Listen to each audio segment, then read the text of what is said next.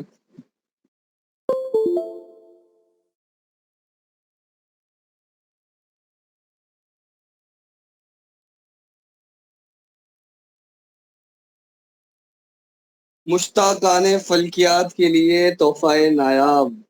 پہلی عبارت تحفہ نایاب ہے. اب آپ تمام کو تو خوش ہو جانا چاہیے کہ آپ تمام لیول 4 میں. ظاہر ہے کہ آپ تمام مشتاقان فلکیات ہی ہوں گے جبھی لیول 4 کے اندر. اور آپ کو ایک تحفہ نایاب ہو چکا ہے کہ جو آپ کو درسن پڑھایا جائے گا. مشتاقان فلکیات کے لیے تحفہ نایاب توضیح الافلاق مؤلفہ بحر العلوم حضرت علامہ مفتی سید ارشد حسین صاحب رحمۃ اللہ تعالی علیہ. حضرت کے لیے فاتحہ شریف پڑھ لیں. ایک دفعہ سورہ فاتحہ، 3 دفعہ سورہ اخلاص اور اول آخر درود شریف. جب تک میں بھی پڑھ لیتا ہوں اور آپ کو حضرت کی تصویر بھی دکھاتا ہوں، پھر انشاءاللہ ہم سبق اپنا پڑھیں گے.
یہ حضرت کی تصویر ہے، حضرت کی زیارت بھی کر لیجیے.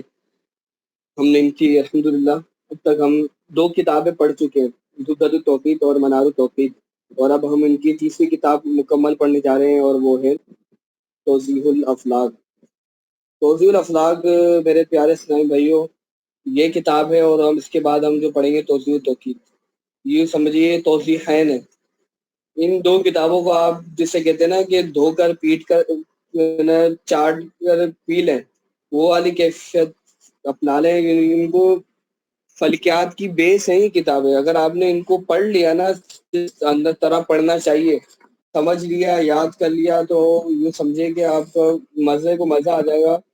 فلکیات پھر کہیں بھی نہیں جاتی آپ کی بالکل مضبوط ہو جائے گی اور آپ کو مہارت بہترین قسم کی حاصل ہو جائے گی.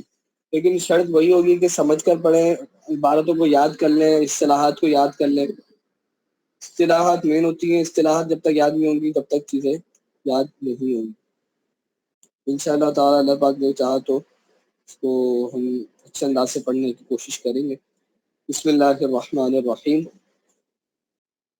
الحمد للہ الذی خلق 7 سماوات طباقا وجعل في السماء بروجا وجعل فيها سراجا وقمرا منيرا وجعل الليل والنهار خلفة لمن أراد أن يذكر أو أراد شكورا. والصلاة والسلام على سيد المرسلين خاتم الأنبياء في الأرضين الذي علمه شديد القوى وهو بالأفق الأعلى ثم دنا فتدلى فكان قاب قوسين أو أدنى.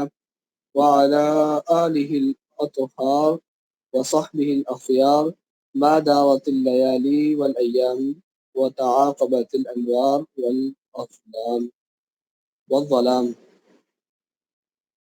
اسی انداز سے پورا کا پورا خطبہ ہے کہ قرآن پاک کی آیت تنمیہ ہاتھ وغیرہ اور اشارات وغیرہ پورے کے پورے استعمال کیے ہیں. پھر تمام حمد اللہ عز و جل کے لیے کہ جس نے 7 زمینوں کو پیدا کیا اور آسمانوں میں بروج پیدا کیے، اس کے اندر چراغ اور روشن چاند پیدا کیا، رات اور دن کو بنایا، اس طرح سے مکمل یہ پورا خطبہ موجود ہے۔ اما بعد، اس کتاب میں ایک مقدمہ اور 8 باب اور ایک خاتمہ ہے۔ مقدمہ علم حیت کی تعریف اور موضوع اور غایت اور کچھ اصطلاحات مذکور ہیں۔ پہلے باب میں افلاک، دوسرے باب میں دوائر، تیسرے میں حرکات، چوتھے میں عوارض نیرین، پانچویں میں لیل و نہار، صبح اور صبح و شفق کا بیان ہے۔ چھٹے باب میں دائرہ ہندیہ بنانے کا طریقہ ہے۔ ساتویں باب میں سمت قبلہ اور آٹھویں باب میں اقالیم سبعہ کا بیان، خاتمے میں فوائد متفرقہ ہیں۔ مقدمہ۔ حیت کی تعریف کیا ہے؟ حیت اس حکمت نظریہ کو کہتے ہیں جس میں اجرام علویہ و اجسام بسیطہ کا کم، کیف، عین اور وضع معلوم ہو۔ حکمت نظریہ کہتے ہیں، اس کی عربی میں تعریف ہے، یہ علم ایک پورا نام ہے، حکمت ہے، حکمت کی بھی قسمیں بنتی ہے، اس میں سے حکمت کی ایک قسم ہے حکمت نظریہ۔ هي علم بأحوال الأشياء التي ليس وجودها بقدرتنا واختیارنا كالأرض والسماء، یعنی ایسا علم، ایسی اشیاء کے احوال کا علم کہ جن کا وجود ہماری قدرت اور ہمارے اختیار میں نہ ہو، جیسا کہ زمین اور آسمان۔ اور آپ جانتے ہیں کہ حیت کے اندر ہم وہ آسمان اور زمین سے ہی گفتگو کر رہے ہوتے ہیں کہ جن کا وجود ہماری قدرت میں نہیں ہوتا۔ کم یعنی کہ اس کی کمیت، مقدار، کیفیت، عین کے مقام، وعدہ، تمام کی تمام چیزیں، یہ سارے کے سارے کیونکہ جو ہم اس کے مقولات عشر منطق کے اندر آتے ہیں، تو مرکات کے اندر یہ وہی ہے سارے کے سارے، تو یہ اس کے سارے چیزوں کو جاننا۔ خلاصہ یہ نکلے گا کہ اگر ہم اس کا آسان لفظوں میں خلاصہ بنائیں تو خلاصہ یہ بن جائے گا کہ جو بھی اجسام علویہ ہیں، جو بھی اجسام بسیطہ، اجسام علویہ، سفلیہ ہیں، جتنی بھی چیزیں ہیں، ان تمام کی جو بھی کیفیت ہے کہ ان کی پیدائش کب ہے، ان کی سمت کیا ہے، ان کا مقام کیا ہے، ان کا غروب کب ہے، ان کا طلوع کب ہے، ان تمام کو جاننا یہ علم حیت کہلاتا ہے۔ موضوع حیت اجرام علویہ اور اجسام بسیطہ ہیں۔ غایت حیت بسیطہ معرفت اور الہی تک۔ سفلیہ جی ایک ہی ہے؟ بسیطہ اور جی، سفلیہ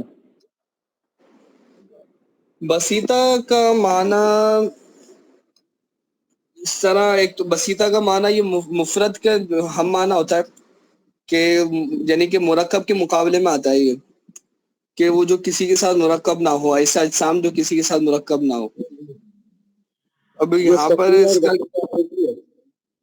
نہیں ایسا نہیں ہے۔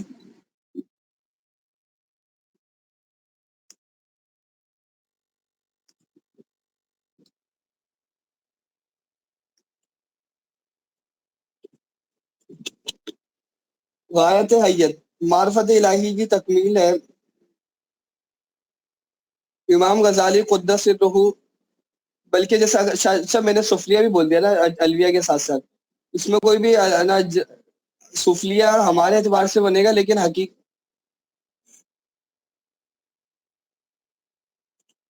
اعتبار سے وہ سفلی ہوگا نہیں، کیونکہ ہمارے اعتبار سے وہ نیچے ہوگا، لیکن نیچے والی دنیا کے لیے وہ اوپر ہی بنے گا، تو وہ ان کے اعتبار سے وہ علویہ ہی کہلائے گا، تو وہ اس کو سفلیہ کہہ بھی سکتے نہیں بھی کہہ سکتے، دونوں ہی چیزیں بن جائیں گی۔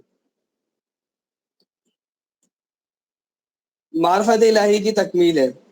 امام غزالی قدس سرہ فرماتے ہیں، من لم یعرف الحیۃ والتشریح فهو عنین فی معرفت اللہ تعالی، کہ جو شخص حیت و تشریح کو نہیں جانتا وہ اللہ تبارک و تعالیٰ کی معرفت میں ناکامل ہے۔ قرآن کریم کا ارشاد ہے، ان فی خلق السماوات والارض واختلاف اللیل والنہار لآیات لأولی الالباب الذین یذکرون اللہ قیاما وقعودا وعلی جنوبہم ویتفکرون فی خلق السماوات والارض ربنا ما خلقت هذا باطلا سبحانک فقنا عذاب النار۔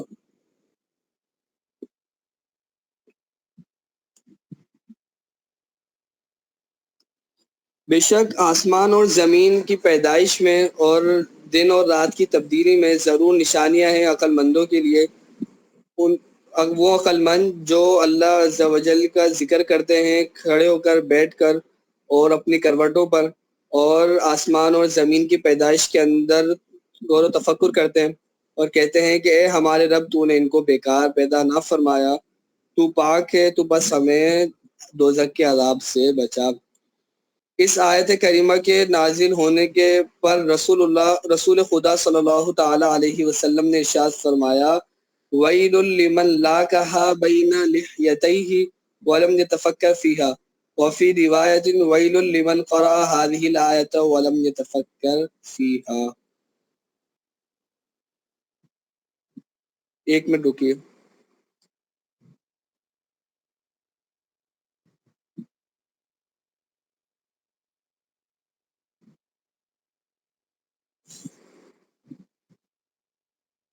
وَيْلٌ لِّمَن لَاقَهَا بَيْنَ لِحْيَتَيْهِ، یہ حدیث پاک میں نے ڈھونڈنے کی کوشش کی، یہ مجھے ملی نہیں. یا تو اب کاتب نے کوئی لکھنے میں مسٹیک کی ہے، کیونکہ اس کا ترجمہ بھی سمجھ نہیں آ رہا. لاقہا لفظ کا ترجمہ کیوں سیٹ نہیں ہو رہا جو قاموس میں معنی مل رہا ہے اس کے حساب سے، تو اس کو ہم ترجمہ فی الحال نہیں کرتے کیونکہ اس کا ترجمہ سیٹ نہیں ہو رہا. آپ میں سے کسی کو سمجھ آئے تو بتائیے گا کہ یہاں پر آپ کو جو اگر کوئی ترجمہ سیٹ ہوتا ہے وہ سمجھ آئے. دوسرا جزء ہے وہ اس کی حدیث پاک بھی مل رہی ہے، اس کا ترجمہ بھی آسان ہے. اور بربادی ہو اس شخص کے لیے کہ جس نے اس آیت کو پڑھا اور اس پہ غور و فکر نہ کیا. قرہ، جسم کے اندر، یہ کل بھی ہم نے اصطلاح پڑھی تھی، اس جسم کو کہتے ہیں کہ جس کو ایک سطح مستدیر محیط ہو، گھیرے ہوئی ہو، اور جسم کے اندر ایک ایسا نقطہ مانا جا سکے کہ اس نقطے سے جتنے خطوط مستقیمہ محیط کی طرف نکالے جا سکتے ہوں وہ سب مستوی ہو، متساوی ہو.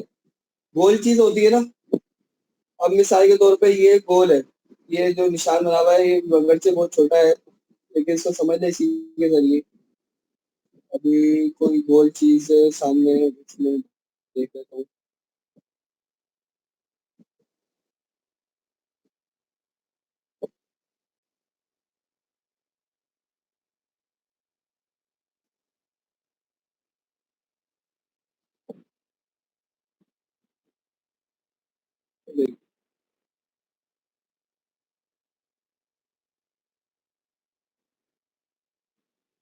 تو گول چیز کے اندر جو گول چیز کا مرکز ہوتا ہے، یہ اس سے جتنی بھی آپ لائنیں بنائیں گے اس کے کنارے کی طرف، تو تمام کی تمام لائنیں برابر برابر بنتی ہیں. تو جس نقطے سے برابر بنیں گی وہ جو نقطہ ہے وہ اس کا مرکز مانا جائے گا، اور ایسے جو جسم ہے وہ خدا مانا جائے گا. تو جو ایسی چیز ہو جس کے اندر ایسا نقطہ مانا جانا ممکن ہو سکے، ایسا نقطہ ماننا ممکن ہو، وہ جسم خدا کہلائے گا. مرکز قرہ اس نقطے کو کہتے ہیں جو قرے کے اندر ایسی جگہ مانا کیا ہو کہ اس نقطے سے خطوط مستقیمہ محیط قرہ کی طرف نکالے جا سکتے ہو، وہ سب متساوی ہو. قطر قرہ کل بھی ہم نے پڑھا تھا، اس خط مستقیم کو کہتے ہیں. اب یہ خط مستقیم کی بات ہو رہی ہے جو مرکز قرہ پر ہو کر گزرا ہو اور اس کے دونوں کنارے محیط سے مماس ہو، محیط سے بھی مماس ہو اور مرکز پر بھی ہوتا وہ گزر رہا ہو. یعنی کہ پورے کی پوری ایک سیدھی لائن بن جائے گی جو کنارے سے بھی جو دونوں کناروں کو چھو رہی ہوگی اور بیچ سے بھی ہوتی بھی جا رہی ہوگی. یعنی کہ آپ سیدھے دو حصے کر دیں، یہ پورا گول دائرہ ہے، تو آپ اس کے بیچ سے ایک حصے پوری بیچ میں ایک لائن بنا دیں گے، آدھا کر دیں گے، تو جو بیچ میں آدھی کر کے آپ نے لائن بنائی ہوگی تو وہ ایک پورا کا پورا ایک جو لائن ہوگی اس کو آپ قطر قرہ کہہ دیں گے. قطب قرہ اس نقطے کو کہتے ہیں جو قرے کی حرکت وضعیہ سے متحرک نہ ہو. حرکت وضعیہ کیا ہوتی ہے کہ وہ حرکت، یعنی کہ جو اسپن والی حرکت ہوتی ہے نا بال کو، ایک تو یہ حرکت ہوتی ہے اپنی جگہ، دو حرکتیں ہوتی ہیں. ایک تو حرکت یہ ہوتی ہے کہ جو کوئی چیز اپنی جگہ سے ہی حرکت کر جاتی ہے، اور ایک حرکت یہ ہوتی ہے کہ اپنی ہی جگہ پہ حرکت کرتی رہتی ہے. ایک ہوتا ہے روٹیٹ اور ایک ہوتا ہے اسپن. اسپن کیا ہوتا ہے کہ اپنی ہی جگہ پہ ہی گھومتے رہنا، اور روٹیٹ کیا ہوتا ہے کہ اپنی جگہ سے ہٹ کر گھومنا. تو جو اپنی ہی جگہ پر گھومتی رہتی ہے تو جو اس کے اندر جو قطب ہوں گے، قطب حرکت نہیں کرتے. جیسے بال ہے، بال کو آپ اس طرح سے کر کے گھما دیں، بس اس کی جگہ پہ ہی ہلکا سا گھما دیں، تو وہ جو گھومتی رہے گی کہ اس کے دو مقام ایسے ہوں گے کہ حرکت ودیعیہ کی وجہ سے. تو یہ اس کو میں صرف سمجھا رہا ہوں اس طرح. تو اس کے دو مقام ایسے بنیں گے کہ جو کبھی بھی نہیں گھومیں گے تو وہ اس کے دو قطب بنیں گے. محور اس خط مستقیم کو کہتے ہیں جو مرکز سے کرہ پر ہو کر گزرا ہو اور کرے کے دونوں قطبوں سے مماس ہو. دائرہ اس سطح مستوی کو کہتے ہیں جسے ایک خط محیط ہو اور اس سطح کے اندر ایک ایسا نقطہ مانا جا سکے کہ اس نقطے سے جتنے خطوط مستقیمہ محیط کی طرف نکالے جا سکتے ہیں وہ سب متساوی ہوں. لیکن اکثر دائرہ بول کر محیط دائرہ مراد لیا جاتا ہے. اب بتائیے کہ دائرہ بھی ہم نے یہی پڑھا ہے اور کرہ بھی ہم نے یہی پڑھا ہے، تو کرہ اور دائرہ میں کیا فرق ہوا؟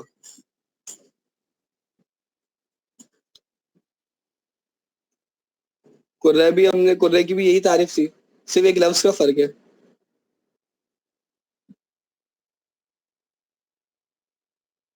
اس میں مستدیر آیا ہے اور اس میں مستوی آیا، سطح مستوی. تو جو کرہ ہوتا ہے وہ جسم ہوتا ہے، دائرہ کا جسم ہونا ضروری نہیں ہے، کرے کا جسم ہونا ضروری ہوتا ہے. یہ دونوں میں فرق ہوتا ہے. کرہ جو بھی چیز ہوگی وہ کوئی نہ کوئی جسم رکھتی ہوگی. آپ پیپر پہ دائرہ بنا دیں گے لیکن پیپر پہ آپ کرہ نہیں بنا سکتے. کاپی پر آپ اپنے رجسٹر پر آپ کبھی بھی کرہ نہیں بنا سکتے، آپ دائرہ بنائیں گے. کیونکہ آپ اور کرہ زمین جو ہے وہ دائرہ بھی ہے اور ایک کرہ بھی ہے.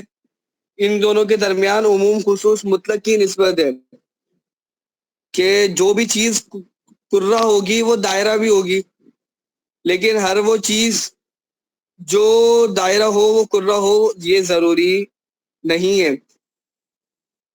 مثال کے طور پر کہ جو آپ نے رجسٹر پہ دائرہ بنا دیا تو اب اس کو آپ دائرہ تو بول سکتے ہیں کہ یہ سطح مستوی ہے، سطح ہے ایک کیونکہ یہ سطح کہلاتی ہے. منطق کی اصطلاح سطح بھی، یہ آپ سمجھ رہے ہوں گے، نہیں سمجھ آئے تو پوچھ لیجئے گا.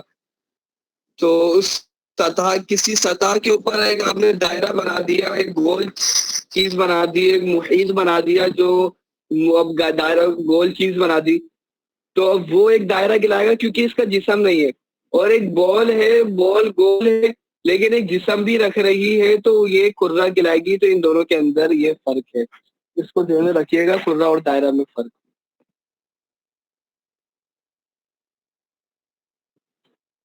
مرکز دائرہ اس نقطے کو کہتے ہیں جو دائرے کے اندر مانا گیا ہو اور اس مرکز دائرہ نقطے سے جتنے خطوط مستقیمہ محیط دائرہ کی طرف نکالے جا سکتے ہوں سب متساوی ہوں. قطر دائرہ اس خط مستقیم کو کہتے ہیں جو مرکز دائرہ پر ہو کر گزرا ہو اور اس کے دونوں کنارے محیط سے مماس ہو. بلفظ دیگر اس خط مستقیم کو کہتے ہیں جو دائرے کو دو برابر حصوں میں تقسیم کر دے. قطب دائرہ سطح کرہ کے اس نقطے کو کہتے ہیں جس کا فصل اس دائرے کے ہر حصے سے یکساں ہو، یعنی دائرے کے کسی حصے سے اس کا فصل کم اور کسی حصے سے اس کا فصل زیادہ نہ ہو. ہر دائرے کے دو قطب ہوتے ہیں. دائرہ عظیمہ اس دائرہ کو کہتے ہیں کہ جس سے کرے کی تقسیم دو برابر حصوں میں ہو جائے. دائرہ صغیرہ اس دائرے کو کہتے ہیں جس سے کرے کی تقسیم چھوٹے بڑے دو حصوں میں ہو جائے. درجہ دائرے کے اس جز کو کہتے ہیں جو دائرے کو 360 حصوں میں برابر برابر تقسیم کرنے سے حاصل ہو۔ دقیقہ درجے کے 60ویں حصے کو کہتے ہیں، ثانیہ دقیقے کے 60 حصے کو کہتے ہیں، ثالثہ ثانیہ کے 60 حصے کو کہتے ہیں، رابعہ ثالثہ کے 60 حصے کو کہتے ہیں۔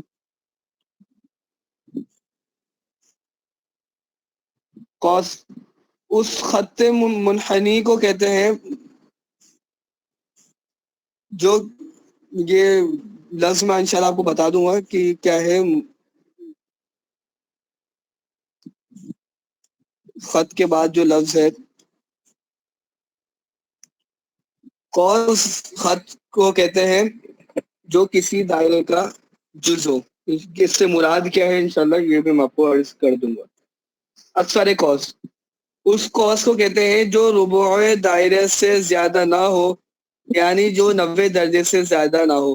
ربع دائرہ پورا دائرہ 360 درجے کا ہوتا ہے، تو ربع دائرہ بنے گا 90 درجے کا، تو اکثر قوس وہ ہوگی جو 90 درجے سے زیادہ کی نہ ہو۔ تمام قوس اس مقدار کو کہتے ہیں جو قوس کے ساتھ ملانے پر ربع دائرے کے برابر ہو جائے۔ مثلا 60 درجے کا تمام 30 درجہ ہے، اور 50 درجہ 10 دقیقے کا تمام 39 درجہ 50 دقیقہ ہے۔ وتر قوس اس خط مستقیم کو کہتے ہیں جو کسی قوس کے دونوں کناروں سے مماس ہو۔ سہم قوس اس خط مستقیم کو کہتے ہیں جس کا ایک کنارہ قوس کے منتصف سے اور دوسرا کنارہ وتر قوس کے منتصف سے مماس ہو۔ یہ جی واپس سے بتائیے گا۔ 50 درجہ 10 دقیقے کا تمام 39 درجے 50 دقیقے ہیں۔ تمام جو وہی جو 90 سے ہم مائنس کرتے تھے وہی والا ہی ہے۔ 60 درجے کا تمام 30 درجے، اور 50 دقیقے کا 50 دقیقے 10 درجے کا تمام 39 درجے 50 دقیقے۔ 90 درجے 50 دقیقے کو دیکھ لیں، کیلکولیٹر میں کر کے دکھا دیتا ہوں۔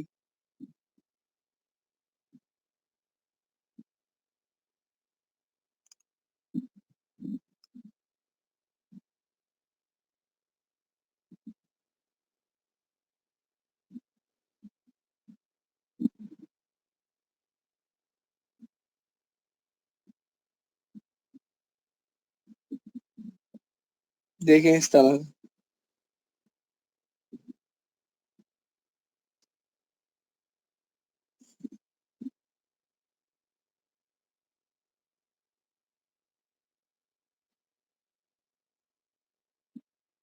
مثلا اس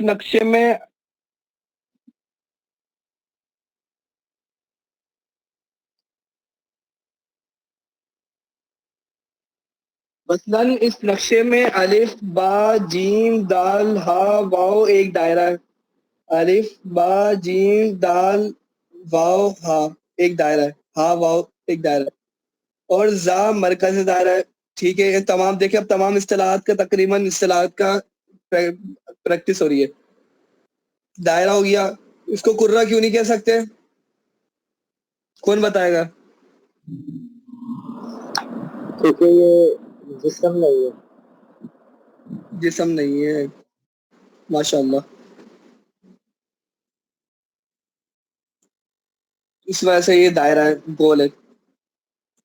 اور الف زا ہا قطر دائرہ ہے۔ الف زا ہا قطر دائرہ، یہ جو ہم بات کی تھی کہ جو بیچ سے پورا بنے گا، جو دونوں کناروں کو مماس ہو اور مرکز دائرہ کو مماس ہو، قطر دائرہ۔ اور الف با جیم اکثر قوس، الف با جیم یہ اکثر قوس، اور جیم حمزہ تمام قوس، اور الف تو جیم وتر قوس، اور با تو سہم قوس۔ یہ پھر فارمولاز بنتے ہیں، ٹریگنومیٹری اس پھر سے آ جاتی ہے۔ یہ یہاں پر کیا ہوگا کہ یہ اس کے فارمولاز بن جائیں گے، یہ پوری ایک مثلث بن جائے گی، یہ ایک مثلث بن جائے گی۔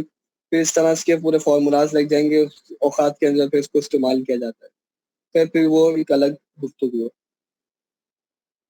شمت الراس، فلک الافلاک کے اس نقطے کو کہتے ہیں جو سر کی جانب وسط راس کا محاذی ہو۔ بلفظ دیگر فلک الافلاک کے اس نقطے کو کہتے ہیں جو سر کی جانب ہو، اس سے فلک الافلاک کا وہ قطر مماس ہو جو وسط راس پر ہو کر گزرا ہے۔ سمت القدم، فلک الافلاک کے اس نقطے کو کہتے ہیں جو قدم کی جانب وسط قدم کا محاذی ہو۔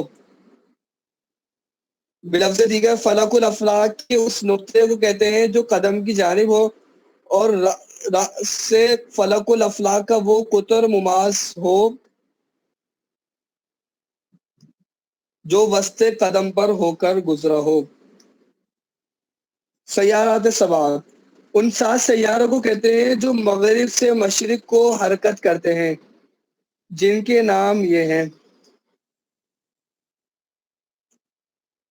زحل، مشتری، مریخ، شمس، زہرہ، عطارد، قمر۔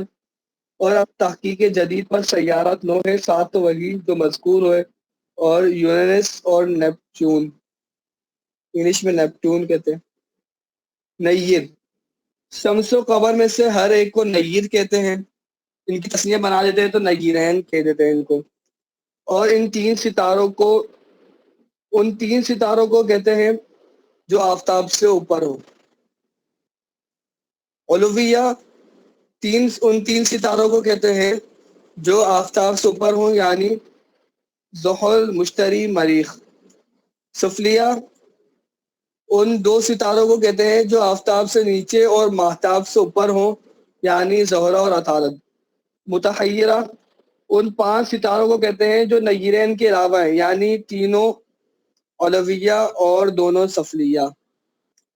فلک کلی، اس فلک کو کہتے ہیں جو کسی فلک کا جز نہیں مانا گیا ہو، حکماء نے 9 فلک کلی مانے ہیں۔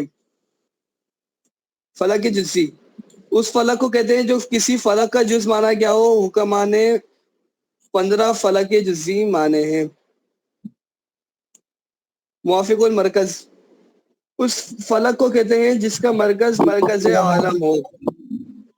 جی کس طرح مانے گی 15؟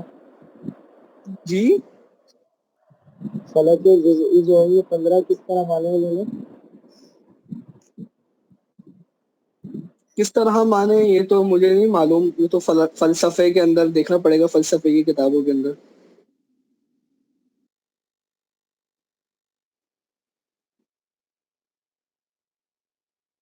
موافق المرکز، اس فلک کو کہتے ہیں جس کا مرکز عالم ہو۔ خارج المرکز، اس فلک کو کہتے ہیں جس کا مرکز عالم نہ ہو۔ تدویر، اس فلک جزئی کو کہتے ہیں جو زمین کو محیط نہ ہو اور اس میں کوئی ستارہ ہو۔ حامل تدویر، اس فلک جزئی کو کہتے ہیں جو زمین کو محیط ہو اور اس کے سخن میں تدویر ہو، یعنی اس میں تدویر ہو۔ مدیر، اس فلک جزئی کو کہتے ہیں جو زمین کو محیط ہو اور اس میں حامل تدویر ہو۔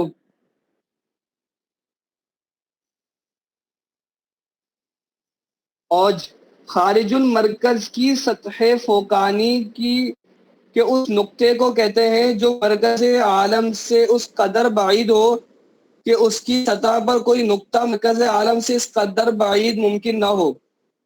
خارج المرکز یعنی کہ جس کا نقطہ برابر، ایک تو اس کے مرکز عالم کے برابر نہیں ہے، اس کی سطح فوقانی کے اس نقطے کو کہتے ہیں جو مرکز عالم سے اس قدر بعید ہے کہ اس کی سطح پر کوئی نقطہ مرکز عالم سے اس قدر بعید ممکن نہیں ہے، یعنی کہ سب سے زیادہ دوری۔ اب یہ سطح فوقانی کی بات ہو گئی، حدید کے اندر سطح تحتانی کے اندر اس قدر قریب ہوگا۔ خارج المرکز کی سطح تحتانی کے اس نقطے کو کہتے ہیں جو مرکز عالم میں اس قدر قریب ہو کہ اس کی سطح پر کوئی نقطہ مرکز عالم سے اس قدر قریب ممکن نہ ہو۔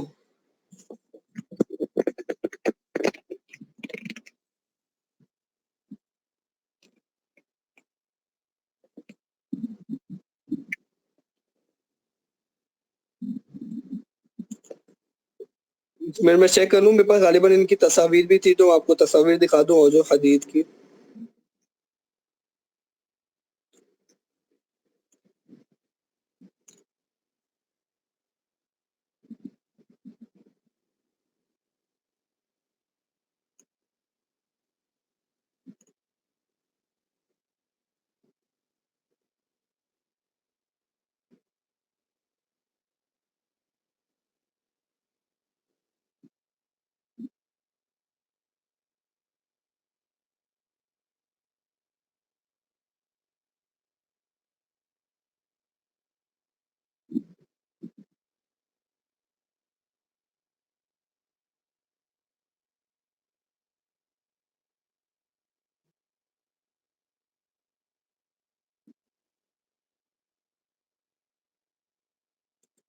تو انشاءاللہ اس کی تصویر میں گروپ میں سینڈ کر دوں گا، انشاءاللہ کوشش کرتا ہوں اس کی تصویر مجھے مل جائے. حرکت حالت توالی، اس حرکت کو کہتے ہیں جو مغرب سے مشرق کو ہے، جیسے آفتاب کی حرکتیں ذاتیہ. حرکت اعلیٰ خلاف التوالی، اس حرکت کو کہتے ہیں جو مشرق سے مغرب کو ہے، جیسے فلک الافلاک کی حرکت. حرکت متشابہہ،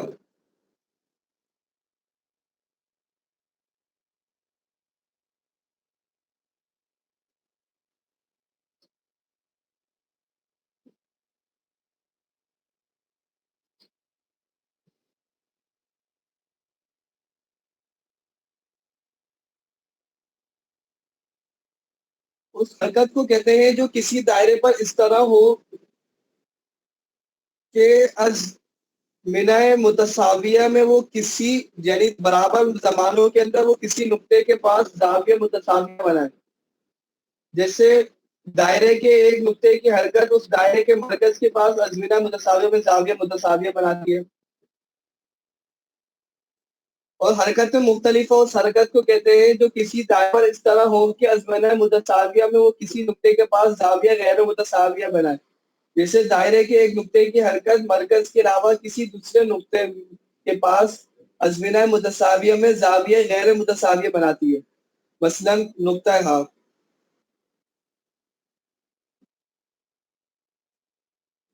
تو چھوٹا کر دیں تاکہ ہمیں ایک ہی ساتھ نظر آئے.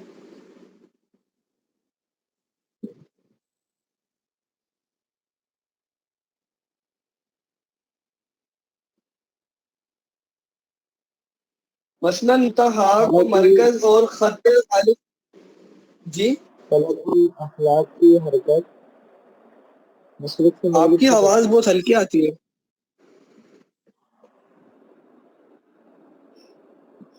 فلک الافلاک کی حرکت اب صحیح آ رہی؟ ابھی بھی ہلکی آ رہی ہے، چلیے فرمائیں. فلک الافلاک کی حرکت مشرق سے مغرب ہوتی ہے. جی جی، یہ حرکت ہوتی بھی ہے یا حکامہ کے نزدیک ہے بس؟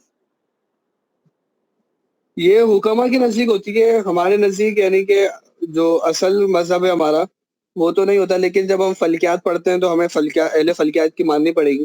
جیسے کہ دیکھیں یہ اعلیٰ حضرت علیہ رحمہ کی خلیفہ کی خلیفہ ہیں، لیکن جب انہوں نے فلکیات کی کتاب لکھی ہے تو انہوں نے فلکیات کی پیروی کی ہے. اسی طرح اعلیٰ حضرت علیہ رحمہ کے اشعار ہیں، میں آپ کو کچھ سنا دیتا ہوں چلیں ذوق کے اعتبار سے. آج کا سبق جو ہے ہمارا مکمل ہونے کو ہی ہے. اس میں بھی اعلیٰ حضرت علیہ رحمان نے جب فلکیات کی بات کی، افلاک کی بات کی ہے، تو اس میں آپ نے ویسے تو موقف ہی اپنایا کہ افلاک حرکت نہیں کرتے، لیکن جب اشعار فرمایا نا تو اشعار کے اندر فرمایا کہ افلاک کی حرکت کو ثابت کیا، اور کمال کے اشعار لکھے. سبحان اللہ. فرمایا یہ نہ جاگ اٹھے کہیں اہل بقی کچی نیند، چلا یہ نرم نہ نکلی صدائے پائے فلک. فرما رہے ہیں کہ اب آسمان چل رہا ہے اور آسمان کے صدائے پائے کی جو پائے ہے، آسمان کے جو پاؤں ہیں ان کی جو آواز ہے وہ نہیں نکل رہی. تو اس کی کیا وجہ ہے؟ سوال یہ پیدا ہو گیا کہ آسمان جب چل رہا ہے، اتنا بڑا آسمان ہے، انسان چلتا ہے اس کے چلنے کی کچھ نہ کچھ آہٹ پیدا ہوتی ہے، آواز آتی ہے، تو آسمان کے چلنے کی آواز کیوں نہیں آ رہی؟ تو فرما رہے ہیں کہ علت بیان کر رہے ہیں، عاشق ہے تو عاشق علت بیان کرتے ہیں کہ نہ جاگ اٹھے کہیں اہل بکی کچی نیند. اہل بکی جو آرام کر رہے ہیں نا بکی شریف کے اندر، تو ان کی نیند کے اندر خلل نہ آ جائے، تو اس کی وجہ سے آسمان بغیر آواز کے چل رہا ہے کہ نہ جاگ اٹھے کہیں اہل بکی کچی نیند، چلا یہ نرم نہ نکلی صدائے پائے فلک. اس طرح سے یہ پورا کلام اعلیٰ حضرت علیہ الرحمٰن نے اس کے آخر میں فلک استعمال کیا. اس کے مزید اشعار ہیں: اگرچہ چھالے ستاروں سے پڑ گئے لاکھوں، مگر تمہاری طلب میں تھکے نہ پائے فلک. یہ مٹ کے ان کی روش پر ہوا خود ان کی روش کے نقش پا ہے زمین پر نہ صوت پائے فلک. یہ ان کی جلوہ نے کی گرمیاں شب اسرا کے جب سے چرخ میں پس نقرائے طلائے فلک. آخر ایک اور شعر ہے: یہ اہل بیت کی چکی سے چال سیکھی ہے، روا ہے بے مدد دستے آسیائے فلک. یہ تو سیدھا ہی فلک کو فرما رہا ہے کہ آسمان نے گول گول چلنا بھی کس سے سیکھا ہے؟ اہل بیت کی چکی سے سیکھا ہے. جو حضرت فاطمہ رضی اللہ تعالیٰ عنہ جو چکی چلاتی تھی اپنے ہاتھ مبارک سے، اس کو دیکھ کر ہی دیکھا ہے کہ کسی سے مدد نہیں لیتے، کہ آپ خود ہی اپنے ہاتھ مبارک سے تمام کے تمام کام کیا کرتی تھی. تو آسمان نے بھی آپ کو ہی دیکھ کر یہ تمام کے تمام کام گول گول گھومنا اور کام کرنا سیکھا ہے. تو اس طرح سے پورا کلام ہی اعلیٰ حضرت علیہ الرحمٰن نے فلک کی حرکت پر لکھ دیا. تو مفتی شہزاد نقشبندی صاحب نے لاہور کے، تو انہوں نے فرمایا تھا، اس حوالے سے معلوم کیا تھا ہمارے ایک اسلامی بھائی نے ان سے، تو انہوں نے فرمایا تھا کہ جب کسی فن کے اندر کلام کیا جاتا ہے تو اس فن کی ورنہ مقدمات کو، اس کی باتوں کو بھی، نظریات کو بھی اپنا کر کلام کرنا پڑتا ہے، تو پھر اپنی چیزوں کو چھوڑنا پڑتا ہے. ایسا نہیں ہو سکتا کہ یہ فرمائے کہ بھائی میں فلسفہ بھی اپناؤں گا لیکن اپنے نظریات بھی اپناؤں گا. ایسا نہیں ہوتا. پھر یہ ایسے نظریات بھی نہیں ہے کہ جو کوئی بہت بڑا کوئی خلاف لازم آ رہا ہو. ہاں کوئی بہت بڑا کوئی مسئلہ لازم آتا ہے تو پھر تو اعلیٰ حضرت علیہ الرحمٰن بالکل بھی پیروی نہیں کرتے. پھر افلاک، چلے بالکل بات چلیے تو افلاک کے اندر پھر مزید یہ بھی اختلاف ہے کہ افلاک سے مراد آسمان ہی ہیں یا کوئی دوسرے افلاک مراد ہے. یہ بھی بہت بڑا اختلاف ہے. بعض اوقات یہ بھی ہو رہا ہوتا ہے کہ فلک سے ہم آسمان مراد ہی نہیں رہے ہوتے. مسئلہ جب آئے گا کہ جب ہم فلک سے مراد آسمان لیں اور پھر ہم فلک کو گھومتا ہوا مانیں، پھر تو یہ بات کسی بھی اعتبار سے درست نہیں ہوگی کہ آسمان کو گھومتا ہوا نہیں مان سکتے، کیونکہ حدیث قرآن پاک کی آیت مبارکہ ہے کہ ان اللہ یمسک السماوات والارض ان تزولا، کہ بے شک اللہ تبارک و تعالیٰ آسمان اور زمین کو روکے ہوئے کہ وہ زائل ہو جائیں، کہ یعنی کہ وہ حرکت کرے. تو اب اگر آسمان سے مراد، فلک سے مراد آسمان ہے تو وہ تو کبھی بھی حرکت کر ہی نہیں سکتا. بعض کہتے ہیں فلک سے مراد، جو دیگر ائمہ ہیں انہوں نے مراد لیا کہ کلو فی فلکی یسبحون. اس کی تفسیر میں بعض اکثر علماء یا دیگر علماء کا موقف یہ ہے کہ فلک سے مراد وہ فلک سے مراد وہ جگہیں ہوتی ہیں کہ جہاں پر ستارے وغیرہ کی گھومتی ہیں چیزیں، ستاروں کے جو راستے ہوتے ہیں ان کو فلک کہتے ہیں. آسمان الگ چیز ہے، فلک الگ چیز ہے. تو پھر اس صورت کے اندر فلک کو گھومنا مراد لیا جاتا ہے، تو پھر اس صورت کے اندر شرعی موقفات کے اوپر کوئی خرابی لازم نہیں آتی.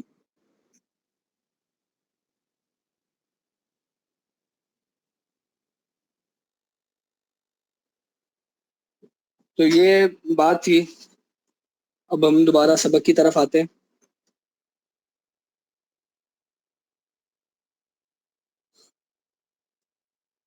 مثلا نقطہ ہا کو مرکز اور خط الف ہا کو نصف قطر مان کر ہم ایک دائرہ بنائیں جو، اور نصف دائرے کو 3 متساوی حصوں میں تقسیم کر کے ایک حصے کا نام الف با رکھیں. یہ دوسرے حصے کا نام با جیم رکھیں اور تیسرے حصے کا نام جیم دال رکھیں.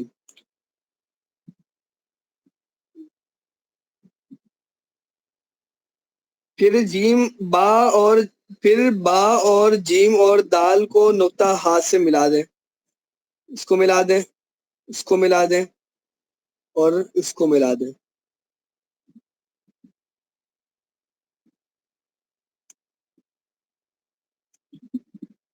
اور نقطہ ہاتھ سے نیچے ہٹ کر الف حمزہ الف دال پر ایک نقطہ زا فرض کریں پھر با اور جیم کو نقطہ زا سے ملا دیں تو مرکز دائرہ کے پاس 3 زاویہ متساویہ پیدا ہوں گے.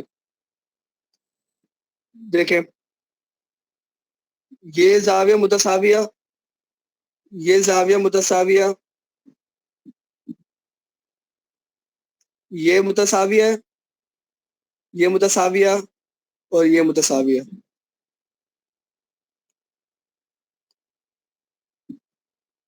اور نقطہ زا کے پاس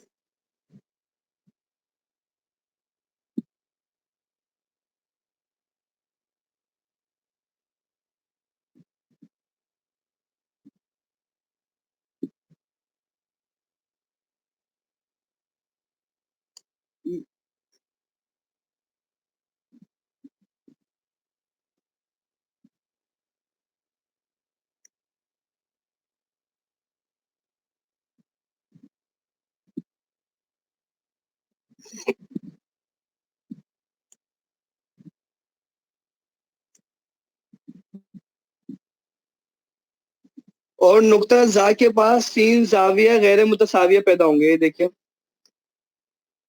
ایک یہ چھوٹا ہے،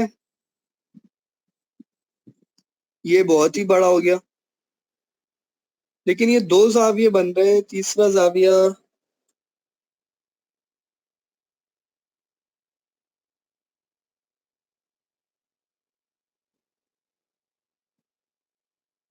ایک منٹ رکیے.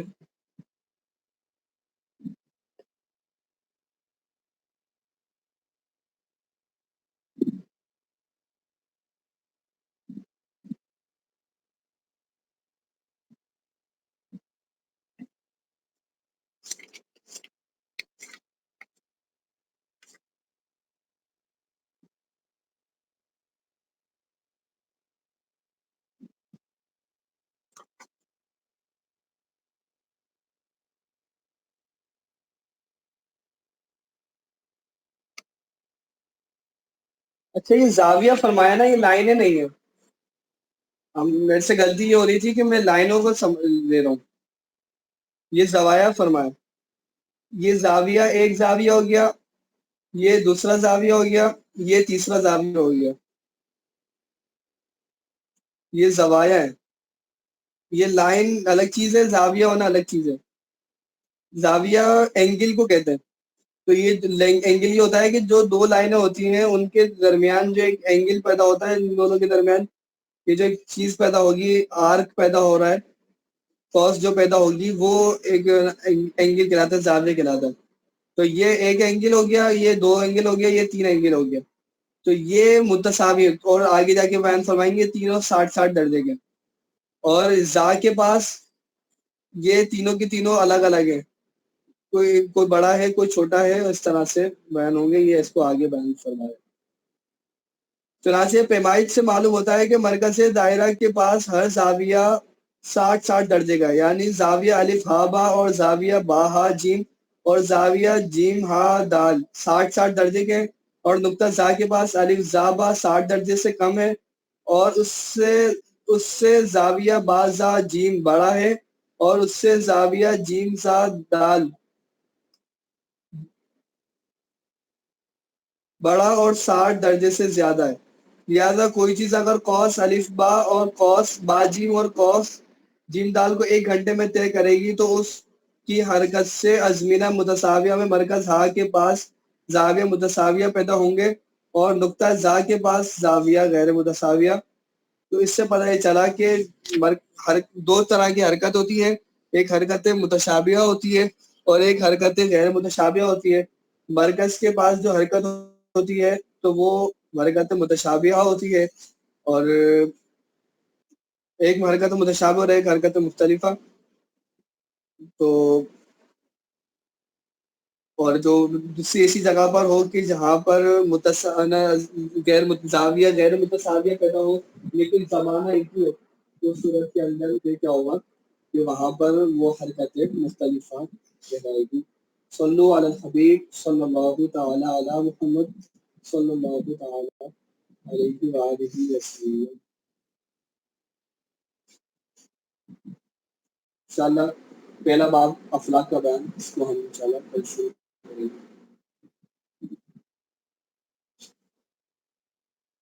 کوئی سوال ہو تو کر لیجیے. ٹائم تو 5 منٹ آپ کے اوپر ہو چکے ہیں. کلاس کا اختتام کریں گے.